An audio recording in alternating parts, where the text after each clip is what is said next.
Hello everybody, welcome to Homeschool, and we are with another session on a chapter physical change and a chemical change. So in my last video I told you about a physical change. We discussed about the definition of a physical change, characteristics of physical change, and also few examples, real life examples of physical changes, isn't it? And today we will talk completely about a chemical change. So what may be this chemical change? Chemical change is that change where we observe a change in a chemical composition of a matter. Okay.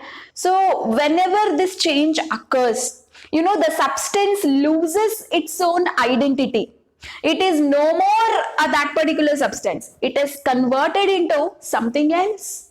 Okay. And I will show a demonstration on a chemical change here. We have got some solid, say this is a test tube with some white color granules. This is nothing but a baking powder, which we normally use it in our homes for cooking, isn't it? And this is a vinegar.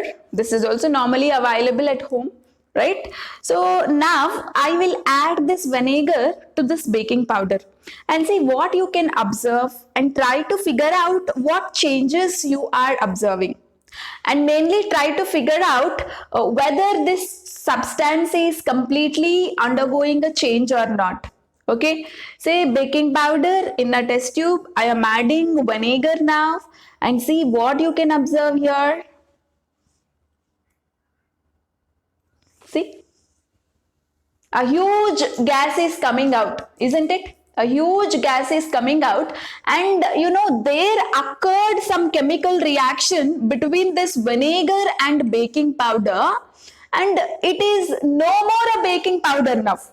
Initially I took white baking powder, white granules of baking powder, and now it is no more a baking powder. It is converted into something else.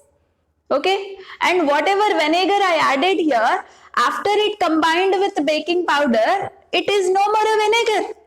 Okay, it is also converted into something else. Both the components, vinegar as well as baking powder, they are completely changed now. They are completely changed in their state also. Yes, and they are completely changed in their chemical composition also. Okay, clear everybody? This is what we call chemical change. Chemical change. So chemical change is that change where you will mainly observe a change in a chemical composition.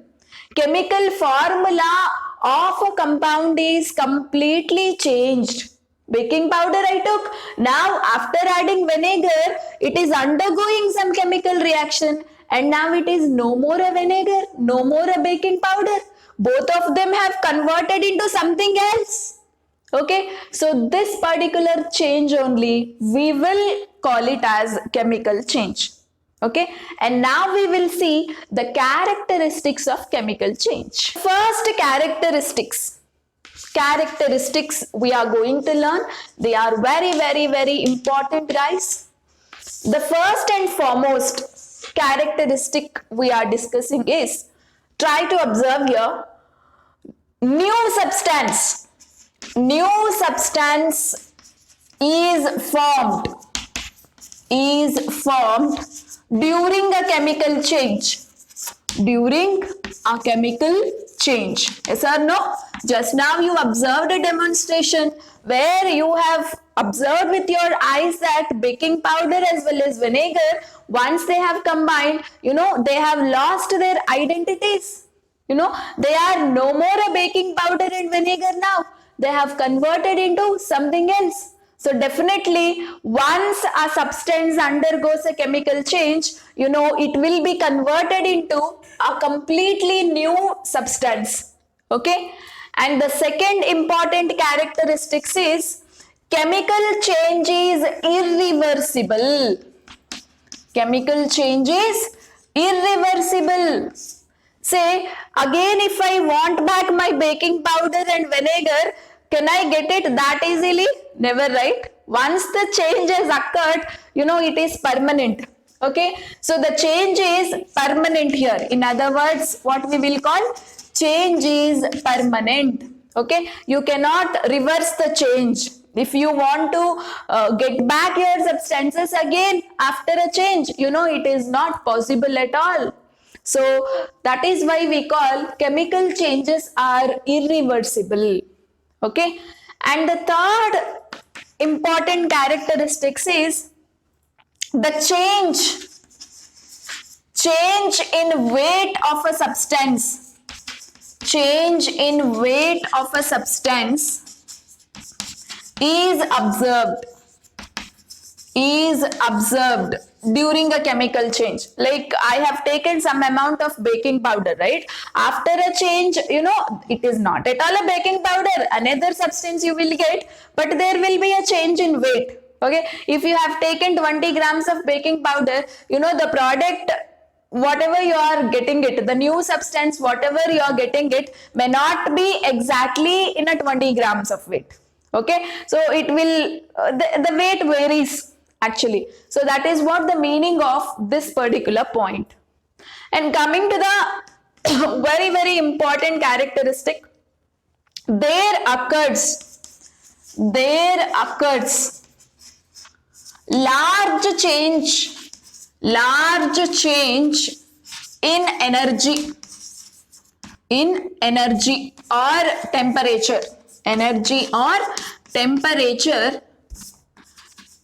during a chemical change. Okay, this is also a very important point to be remembered. So whenever you are doing a chemical change or reaction, sometimes you have to supply energy from outside, or sometimes energy is automatically released during a change.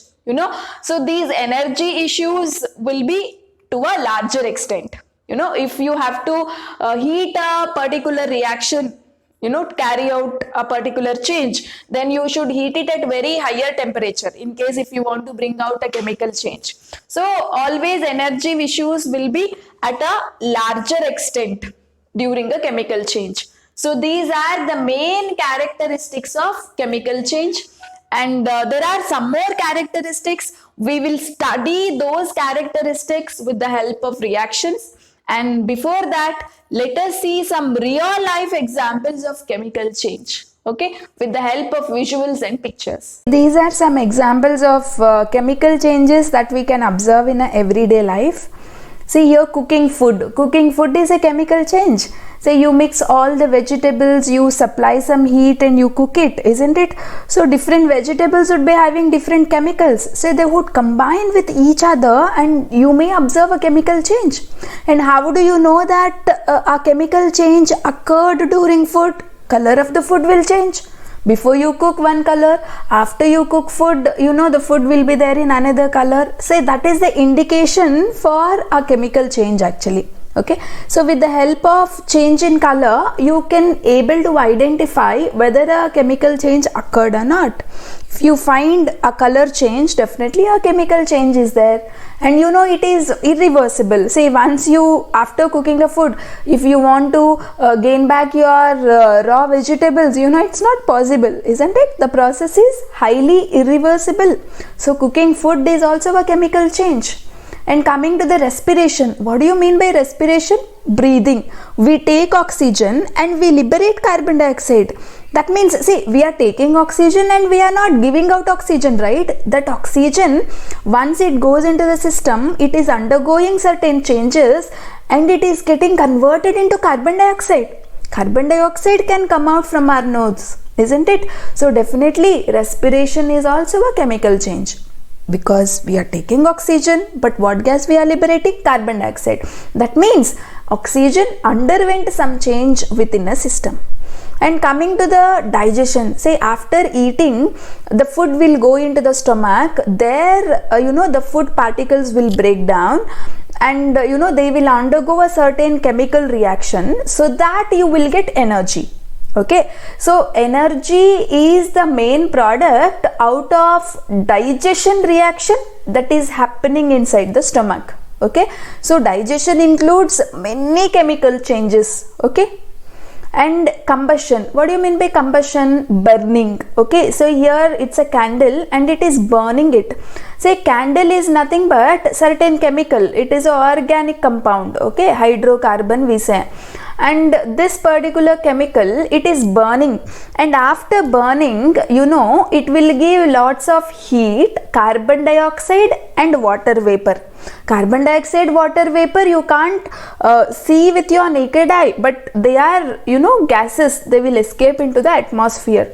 So combustion is also a chemical change. This is some chemical compound, candle, okay, and on burning, you know, this particular chemical is getting converted into what? Carbon dioxide and water, and they are going into the atmosphere. Okay, fine. Photosynthesis, you all very well know that photosynthesis is nothing but preparation of food by leaves in plants and trees. Yes or no? So plants and trees make their own food, and where does it happen? In leaves. Okay, so photosynthesis is also a series of chemical reactions. Rusting of iron, you know, this is a iron thing that is there here, and when this iron many days, if it gets exposed to air and moisture, you will observe a brown color powder appearing on iron articles, isn't it? And that is nothing but a chemical reaction. Iron is reacting with oxygen and water vapor in atmosphere. That is called rusting of iron. Okay, next, conversion of milk into curd. Conversion of milk into curd. So how do you convert milk into curd?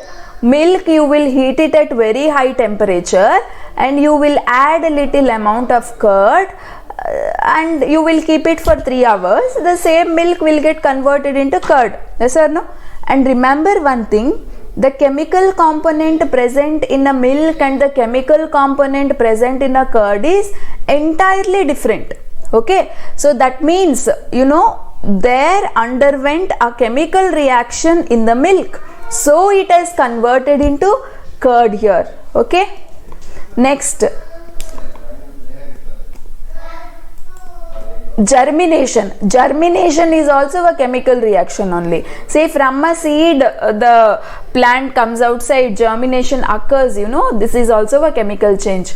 So these are some real life chemical changes that you will observe in a day-to-day life.